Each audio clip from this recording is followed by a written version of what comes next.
গুৰুত্বপূৰ্ণ খবৰ বকৰিদ ঈদলৈ মাজত মাত্ৰ কেইটামান দিন বাকি আছে 28 মেত মুছলমান ধৰ্মাৱলম্বী লোকসকলে পালন কৰিব বকৰিদ ঈদ আৰু ঈদৰ পূৰ্বে এতিয়া এছঅপি আহিছে কঠোৰ নিয়ম আছে এছঅপি মানিব লাগিব মুছলমান সমাজে আৰু এছঅপি যোনে অমান্য কৰিব তেওঁ কিন্তু বিপদত পৰিব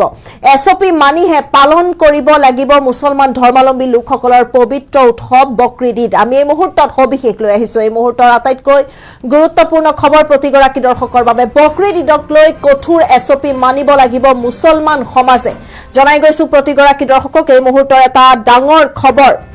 আটাইতকৈ এটা গুৰুত্বপূৰ্ণ খবৰ প্ৰতিগৰাকী দৰ্শকৰ বাবে যেহেতু ঈদলৈ মাজত মাত্ৰ কেইটামান দিনহে বাকি আছে গতিকে ঈদক লৈ কঠোৰ এছঅপি ঈদত ব্যৱহাৰ কৰা পশুধনসমূহৰ অৱশিষ্ট অংশসমূহ যতে ততে পেলাব নোৱাৰিব এছঅপিত আছে এছঅপি মানিব লাগিব নগৰ অঞ্চলত নিৰ্দিষ্ট বাহনেৰে পেলনীয়া অংশসমূহ উঠাই লৈ যাব আমি জনাই গৈছো প্ৰতিগৰাকী দৰ্শকক গাঁও অঞ্চলত পশুধনসমূহৰ পেলনীয়া অংশসমূহ কুকুৰ মেকুৰীয়ে পাই ৰাজহুৱা স্থানলৈ আনিব নোৱাৰাকৈ দ গাঁতত পুতি পেলাবলৈ আহ্বান এই মুহূৰ্তৰ আটাইতকৈ ডাঙৰ খবৰ আৰু শিৱসাগৰ জিলা প্ৰশাসনে বান্ধি দিছে কেতবোৰ নীতি নিৰ্দেশনা আৰু ঈদৰ কুৰবানীক লৈ এটা গুৰুত্বপূৰ্ণ মন্তব্য কৰিছে শিৱসাগৰ দিনী মাদ্ৰাছাৰ অধ্যক্ষ আতিকুৰ ৰহমান কাছিমিৰে এই মুহূৰ্তত আমি প্ৰতিগৰাকী দৰ্শকক সবিশেষ জনাই যোৱাৰ চেষ্টা কৰিছো যে গুৰুত্বপূৰ্ণ মন্তব্য কৰিছে আতিকুৰ ৰহমান কাছিমিৰে যেহেতু পবিত্ৰ উৎসৱ মুছলমান ধৰ্মাৱলম্বী লোকসকলৰ পবিত্ৰ উৎসৱ ঈদলৈ মাজত মাত্ৰ কেইটামান দিন বাকি আছে 28 মেত সমগ্ৰ বিশ্বই পালন কৰিব বকৰিদ ঈদ আৰু ঈদক লৈ এতিয়া কঠোৰ এছঅপি আছে এছঅপি মানিব লাগিব যদি এছঅপি অমান্য কৰে তেনেহলে কিন্তু তেওঁলোক বিপদত পৰাটো খাটাং এছঅপিত আছে যে নগৰ অঞ্চলত ঈদত ব্যৱহাৰ কৰা পশুধনসমূহৰ অৱশিষ্টসমূহ যতে ততে পেলাব নোৱাৰিব কেৱল ইমানেই নহয় নগৰ অঞ্চলত নিৰ্দিষ্ট বাহনেৰে পেলনীয়া অংশসমূহ উঠাই লৈ যাব আৰু গাঁও অঞ্চলত যদি চাও পশুধনসমূহৰ পেলনীয়া অংশসমূহ কুকুৰ মেকুৰীয়ে পাই ৰাজহুৱা স্থানলৈ যাতে নিব নোৱাৰে বা আনিব নোৱাৰে তাৰ বাবে দ গাঁতত পুতি পেলাবলৈ আহ্বান কৰা হৈছে আৰু শিৱসাগৰ জিলা প্ৰশাসনে এই নীতি নিৰ্দেশনা বান্ধি দিছে এই নীতি নিৰ্দেশনা মানিহে পালন কৰিব পাৰিব বকৰিদ ঈদ আৰু ঈদৰ কুৰবানীক লৈ এতিয়া গুৰুত্বপূৰ্ণ মন্তব্য কৰিছে শিৱসাগৰ দিনী মাদ্ৰাছাৰ অধ্যক্ষ আতিকুৰ ৰহমান কাছিমিৰে আমি এই মুহূৰ্তত প্ৰতিগৰাকী দৰ্শকক সবিশেষ জনাই যোৱাৰ চেষ্টা কৰিছো এটা গুৰুত্বপূৰ্ণ খবৰ ঈদৰ পূৰ্বে কঠোৰ এছঅপি আৰু এছঅপি মানিহে এতিয়া পালন কৰিব পাৰিব মুছলমান ধৰ্মাৱলম্বী লোকসকলৰ পবিত্ৰ উৎসৱ বকৰিদ ঈদ এছঅপি অমান্য কৰিলে কিন্তু বিপদত পৰাটো নিশ্চিত আমাৰ হাতত মন্তব্য আছে আমি মন্তব্য শুনোৱাৰ চেষ্টা কৰিছো 28 মে 2026 তাৰিখে সমগ্ৰ পৃথিৱীতে পবিত্ৰ ঈদুল আজহা অৰ্থাৎ কুৰবানী ঈদ পালন কৰা হ'ব তাৰ ব্যতিক্ৰম নহয় শিৱসাগৰ তথা অসম আৰু শিৱসাগৰতো অনুৰূপ ধৰণে অতি উলহ মালহেৰে পবিত্ৰ ঈদুল আজহা পালন কৰিবৰ কাৰণে সকলো মুছলিম সম্প্ৰদায়ে মনস্থ কৰিছে আৰু আল্লাহৰ হুকুম হিচাপে পালন কৰিব এই ঈদুল আজহা সন্দৰ্ভত আমাৰ ইছলামত যেহেতু দুটাই ঈদ আহে এটা হৈছে ঈদুল ফিতৰ আনটো হৈছে ঈদুল আজহা এই ঈদুল আজহাৰ লগত আমাৰ কুৰবানী আল্লাহৰ নামত কোনো জন্তু মৰমৰ জন্তু এটি উৎসৰ্গা কৰাৰ যি প্ৰথা ধৰ্মীয় পৰম্পৰাৰে পালন কৰা হয় ইয়াৰ ইতিবৃত্তিটো যদি আমি চাবলৈ যাওঁ তেনেহলে ইছলামৰ আদিপুৰুষ হযৰত ইব্ৰাহিম আলাইহিছ সালাতু ওয়াছলামে মোক আল্লাহ পাক ৰব্বুল ইজ্জতে তেখেতক এটি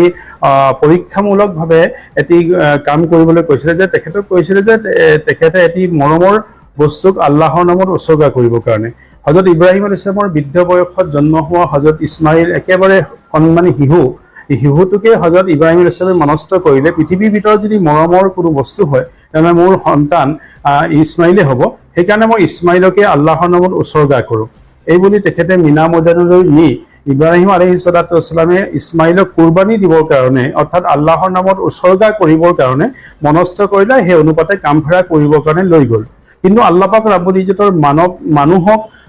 কুৰবানী দিয়াৰ লক্ষ্য আৰু উদ্দেশ্য নাছিল এইটো উদ্দেশ্য আছিল কেৱল মাত্ৰ ইব্ৰাহিম আলাইহিছ সালামক আল্লাহৰ প্ৰতি অনুগত্য আৰু আল্লাহক খুদা ভিৰুতা তেখেতৰ কিমান আছে এইটোহে পৰীক্ষামূলকভাৱে তেখেতে কামটো কৰিবলৈ কৈছিলে সেইকাৰণে ইব্ৰাহিম আলাইহিছ সালামে হযৰত ইছমাইলক দিয়া কুৰবানীটো আল্লাহ পাক ৰব্বুল ইজ্জতে জবহ অৰ্থাৎ কুৰবানী নকৰি স্বৰ্গৰ পৰা জন্নতৰ পৰা এটি দুম্বা পঠাই পেলে সেই কামফেৰা শেষ কৰিলে ইছমাইল আলাইহিছ সালামক জীৱনতে আল্লাহ পাক ৰব্বুল ইজ্জতে আকৌ জীয়াই দিলে এটো হৈছে ইছলামৰ এটি ইতিবৃত্তি আৰু ইয়াকে লৈ এই পৰম্পৰা হযৰত মুহাম্মদ সাল্লাল্লাহু আলাইহি ওয়াসাল্লামৰ পিছৰ যুগত ইয়াক বাহল ৰাখিলে আৰু আজি পৰ্যন্ত আৰু আহি থাকিবলগীয়া কিয়ামতলৈকে এই ইছলাম ধৰ্মাৱলম্বী লোকসকলে এই ঈদুল আজহাত কুৰবানী এই 6টা জন্তু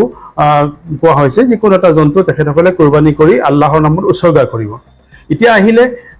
যে আগন্তুক যি 28 ফেব্ৰুৱাৰী যি আমাৰ 28 মে'ত যি কুৰবানী আহি আছে শিৱসাগৰৰ লগতে অসমবাসীক আপোনালোকৰ চেনেলৰ মাধ্যমেৰে মই আন্তৰিক ওলগ জনাইছোঁ লগতে আমাৰ মুছলিম সম্প্ৰদায়ক বিশেষভাৱে মই খুব সতৰ্কতামূলকভাৱে কেইটামান কথা ক'ব বিচাৰিছোঁ ইতিমধ্যে সেই কথাকেইটা জিলা আয়ুক্ত মহোদয়ৰ কাৰ্যালয়ত চুকাফা প্ৰেক্ষাগৃহত কেইটামান কথা খুব গুৰুত্ব সহকাৰে জিলা আয়ুক্ত মহোদয় আৰু আৰক্ষী অধীক্ষক মহোদয়াৰ মাজত আলোচনা হৈছিল আৰু মছজিদ সমন্বয়ৰক্ষী সমিতি আৰু শিৱসাগৰ জ্যেষ্ঠ নাগৰিকসকলক লৈ যি সভাখন হৈছিলে সভাখনত কেতবোৰ নীতি নিৰ্দেশনা দিছে আমি সেই কেতবোৰ নীতি নিৰ্দেশনাক আমি পালন কৰি অহা 28 মে'ত হ'বলগীয়া কুৰবানীক আমি পালন কৰিব লাগিব ইয়াৰ ব্যতিক্ৰম যাতে কোনো মুছলিম সম্প্ৰদায় নহয় তাৰ বাবে আমি আহ্বান জনাইছোঁ কথাকেইটা এনেধৰণৰ আছিলে যে আমাৰ যি জন্তু জব হ'ব সেই জন্তুটো যাতে কোনো পধ্যেই মুকলি ঠাইত যাতে জব নহয় আৰবেদিয়া ঠাইত কামফৰা কৰি শেষ কৰিব 2 নম্বৰ কথাটো হ'ল যে যি জন্তুটোৰ অৱশিষ্টখিনি যিখিনি পেলনীয়া সামগ্ৰীখিনি কোনো মানুহ বসতি কৰা ঠাইত যাতে নেপেলাই কোনো নদ নদীত নেপেলাই মুকলি নপেলাই যাতে কুকুৰ মেকুৰী বা অন্য কোনো জীৱ জন্তুৰ খাদ্য লৈ পেলাই দৌৰা ধপৰা কৰি মানুহৰ বসতি স্থানত যাতে বিভিন্ন ধৰ্মাৱলম্বী থাকে তাতে যাতে নি পেলাই নেপেলাই তাৰ যাতে অতি সতৰ্ক হয় তাৰ কাৰণে শিৱসাগৰ আয়ুক্ত মহোদয়ে পৌৰসভাকটো নিৰ্দেশ দিছে যে প্ৰতিটো ৱাৰ্ডত কিছু গাড়ী দি দিব আৰু গাড়ীসমূহে পেলনীয়া সামগ্ৰীসমূহ নিষ্কাশন কৰা জেগাত এই সামগ্ৰীখিনি তাতে পেলাই দিবগে থাকিল গাঁও অঞ্চলৰ ব্যক্তিসকল গাঁও অঞ্চলত যিবিলাক কুৰবানী হ'ব সেই কুৰবানীসমূহ যাতে দ খালত বা দ গাঁত খান্দি পুতি থয় যাতে কোনো কুকুৰ বা অন্য কোনো বস্তুৱে যাতে এইখিনি আক্ৰমণ কৰি পেলাই নি পেলাই খাদ্য বুলি গ্ৰহণ কৰি পেলাই মানুহ বসতি স্থানত পেলনি নেপেলাইগে তাৰ কাৰণে অতি সতৰ্ক হ'ব লাগে আৰু সবতকৈ ডাঙৰ কথাটো হ'ল যে কুৰবানীৰ ক্ষেত্ৰত মানুহ অতি যেহেতু আমাৰ এইটো আধ্যাত্মিক এটা বিষয় হয় ধৰ্মীয় বস্তু হয় আৰু এই ধৰ্মীয় বিষয়টোক আধ্যাত্মিক বিষয়টোক যাতে আমি অতি আৱেগিক হৈ পেলাই কোনো মানুহক যাতে কষ্ট নাপায় কোনো ধৰ্মাৱলম্বী কোনো জাতি বৰ্ণ নিৰ্বিশেষে সকলো মানুহে যাতে কোনো মানুহে যাতে কষ্ট নহয় মোৰ ধৰ্ম পালন কৰিবলৈ যাওঁতে যাতে অন্য কোনো ধৰ্মাৱলম্বী মানুহৰ আৱেগ অনুভূতিত আঘাত নহয় তাৰ প্ৰতি আমি খুব সচেতন আৰু সজাগ হ'বই লাগিব যাতে আমি অসমখনত আমি সকলো জাতি ধৰ্ম বৰ্ণ নিৰ্বিশেষে স্বৰ্গদেউ চাওলুং চুকাফাৰ আদৰ্শৰে আমি চলি থকা ব্যক্তিসকলৰ মাজত যে কোনো ভেদাভেদ নাহে আমি প্ৰত্যেককে অতি সজাগ হৈ আমি কুৰবানী দিনটো পাৰ কৰিব লাগিব এনেধৰণৰ হ'ব লাগে মই ভাবোঁ যে মোক কুৰবানীৰ দিনাখন যাতে অন্য ধৰ্মাৱলম্বী মানুহো যাতে মোক সহায় কৰিবৰ কাৰণে বা মোক ওলগ জনাবৰ কাৰণে এখন ফিল্ড বা এখন প্লেটফৰ্ম যাতে পায় আমি এনেধৰণে ভাতৃত্ববোধেৰে আমি ঈদৰ দিনটো পাৰ কৰিব লাগিব তাৰ কাৰণে জিলা আয়ুক্ত মহোদয়ৰ কাৰ্যালয়ত সেইদিনাখন আলোচনা হওঁতে এক সুন্দৰ এটি সিদ্ধান্তলৈ আমি গৈছিলোঁ যে সিদ্ধান্তটো এনেকুৱা ধৰণৰ যে প্ৰতিটো মছজিদ পৰিৱেশত বা মছজিদ পৰিচালনা সমিতিসমূহে 10জন যুৱকক নিয়োগ কৰিব তেওঁলোকক স্বেচ্ছাসেৱক হিচাপে নিয়োগ কৰিব গাঁওখনত যাতে কোনো ব্যক্তিয়ে কুৰবানী সময়খিনিৰ ভিতৰত যাতে কোনো ধৰণৰ অপ্ৰীতিকৰ ঘটনা নহয় কোনো ধৰণৰ ছ'চিয়েল মিডিয়াত আপলোড দি পেলাই শান্তি সম্প্ৰীতি বিনষ্ট নোহোৱাৰ প্ৰতি তীক্ষ্ণ নজৰ ৰাখিব আৰু যি কুৰবানী মুকলি ময়দানত যদি কোনোবাই অসচেতনতাৰ কাৰণে যদি কোনোবাই যদি মুকলি ময়দানত দিয়ে তেওঁলোকে বুজাই মেলি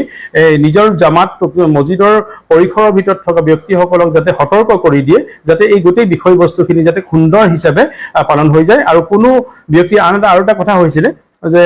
কোনো মাংসসমূহ বিতৰণ কৰাৰ ক্ষেত্ৰত কোনো চকুত পৰা মুনাক যাতে বিলনি নকৰে আৰু এই সন্ধিয়াৰ আগে আগে কামফেৰা কৰি শেষ কৰি দিব আৰু ছ'চিয়েল মিডিয়াত যাতে সকলো মানুহ জন্তু বা জন্তুৰ মাংস বা এনেকুৱা ধৰণৰ কোনো সামগ্ৰী যাতে ছ'চিয়েল মিডিয়াত দি পেলাই অন্য কোনো ধৰ্মাৱলম্বী বা ব্যক্তিসকলক যাতে কষ্ট নিদিয়ে তেনেধৰণৰ আমি সকলো সময়তে সজাগ হ'ব লাগিব কাৰণে মই মোৰ ফালৰ পৰা সকলো ৰাইজক সচেতন ৰাইজক মই আহ্বান জনালোঁ